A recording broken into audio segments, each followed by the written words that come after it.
Hello again, this is Kent, and we're doing the notes on chapter 18.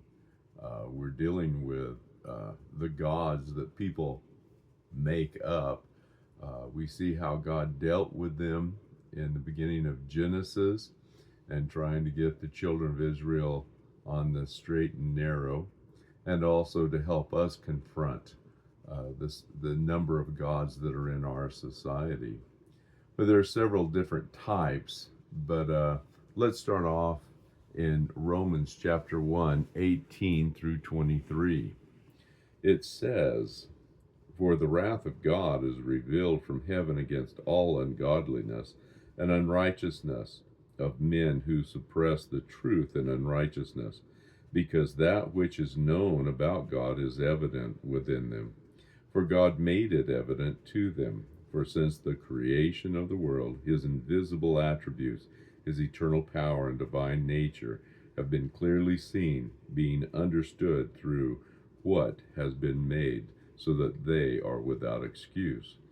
For even though they knew God, they did not honor him as God or give thanks, but they became futile in their speculations, and their foolish heart was darkened. Professing to be wise, they became fools and exchanged the glory of the incorruptible God for an image in the form of corruptible man and of birds and four-footed animals and crawling creatures." What we see here in that section are different types of individuals that produce different kinds of gods. Everyone's going to have a god that they serve. Uh, Usually, what we find is that those individuals that are using animals, they tend to want to be superior to their gods, that they are actually going to help their god out and be superior to their god. Then we see the one that must have the ability to ascend to equality of their god, and those are the ones that make man out to be god. Even though they may not in their system ascend to be God, in their own minds, they believe that they can ascend to be equal with God. And then the next group we run into are sort of a unique group. Uh, they tend to want to have so much information out there about their religion and so forth that they're the only ones that can truly understand it. And they will put out so much information that confuses most people, and they will just stand back and watch. And this we see in the realm of evolution. The evolutionist has so much information that they just you have to get a doctorate degree to try to understand the whole process. And one of the difficulties with evolution is time. There was a gentleman who wrote a book. His name was Bloom. It was called Time's Arrow and Evolution. And in it, he laid out the reasoning process for evolution, and was considered for decades to be one of the finest books for that. But within that book, he even noticed and brought up the point that the time is an issue, that there's not enough time for all these things to take place that they're saying did take place.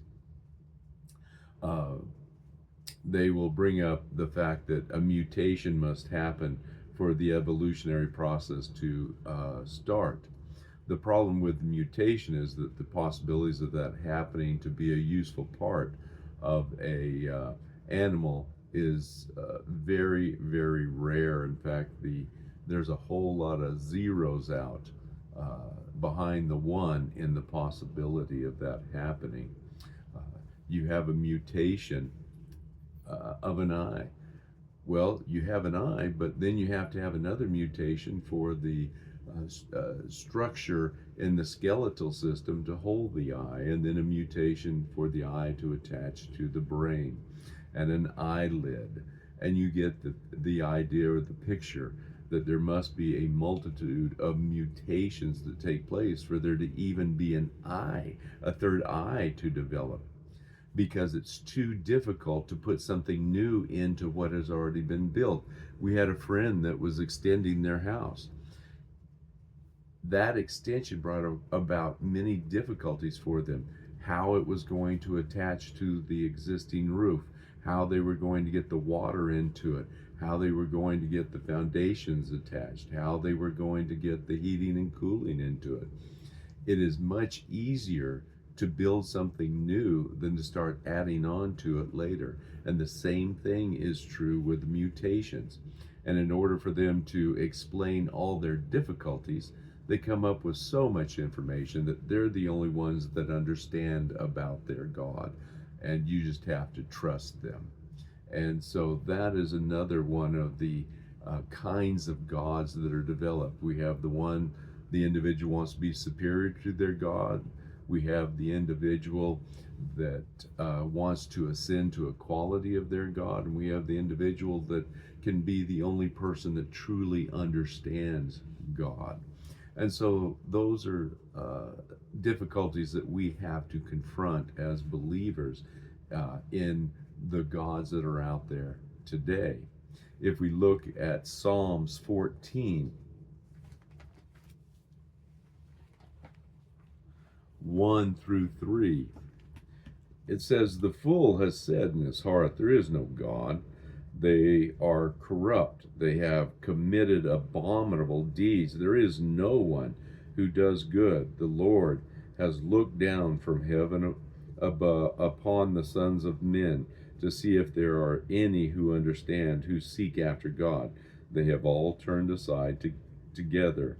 They have become corrupt. There is no one who does good, not even one." And these are the individuals that have pushed God out of their lives. They're very practical, not theoretical. They are doing things because they get away with it. There's no punishment coming, so I will just continue this behavior. And they then will go along with whatever comes down the pike as long as they can make their profit. Then we turn to Psalms 10,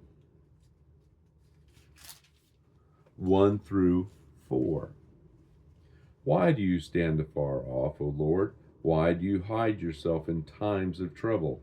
In pride and wicked hotly pursue the afflicted. Let them be caught in the plots which they have devised. For the wicked boast in their hearts, his heart desire. And the greedy man curses and spurns the Lord. The wicked in the haughtiness of his countenance does not seek him. All his thoughts are, there is no God." And so now what we run into is the individual who is behaving the way they behave because they don't believe there's a God out there to correct things. And so therefore they continue on because they just don't see a God out there. The practical man, he may believe there's a God out there, but he's getting away with it, so he just keeps it up. This man does it because he doesn't believe there's anyone out there to confront him in his behavior. All of these mindsets will work with any system as long as they can make their profit. And a God is set up for an individual to make profit off of. Our God, of course, is not. We're not here to make profit.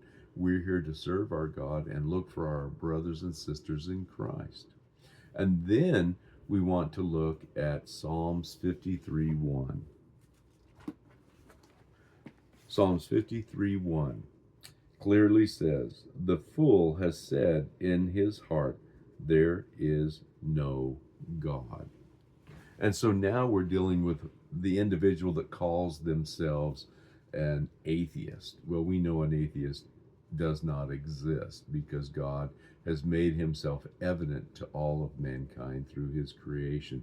He has put it on their heart to seek after law. Very important for us to understand that. And when you speak to these people, speak to them for what they are. They are fools.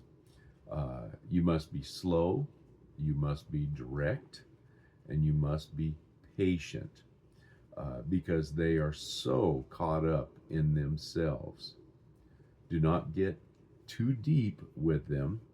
They are shallow and need to be treated as shallow. Now, you are not belittling them in doing this. You are just dealing with them for what they are. They are shallow people because they have said there is no God. In reality, their God is themselves, that they are the final authority. And so you have a multitude of gods here to deal with and mindsets to deal with, and each one you'll need to spend time praying about as you run into the individuals. But try to identify that. Good gracious. Creation was brought about for a proper relationship with God, and then sin, of course, creeps in and destroys so much. But after spending time reading the book of Revelations, I see that the proper relationship with God is well on its way to being completed. And with that, I would hope that it would encourage my brothers and sisters in Christ to go out and share the gospel. Don't share some TV preacher and don't share some song. Go out and talk to them about believing in Jesus Christ, that if they will believe Christ to be the Son of God, they shall be saved. If they will say Jesus Christ is the Son of God, they will be saved. It's a wonderful opportunity now for us to get out there, see where we can have an impact in an everyday way with those that we love, we respect, and we care for. But anyway, you all have a lovely day. Bye-bye.